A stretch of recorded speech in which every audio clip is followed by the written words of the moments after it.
বিগত বৰ্ষৰ দুৰ্ঘটনাত ৰহস্যজনক মৃত্যু হৈছিল মৰিকলং আৰক্ষী থানাৰ এছআই জোনমণি ৰাভা। জোনমণি ৰাভাৰ মৃত্যুৰ পিছতে উত্থাপিত হৈছিল বহু অভিযোগ।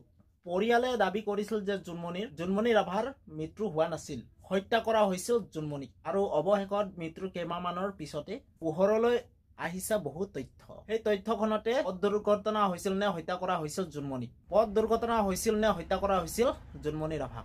আচল সত্যখিনি ফাইনেল কৰিম আপোনালোকক।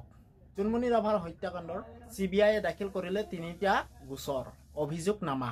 নগাঁৱৰ সত্ৰ ন্যায়াধীশৰ আদালতে চাৰ্জশ্বিট দাখিল তদন্তকাৰীৰ সন্ধাটোৰ।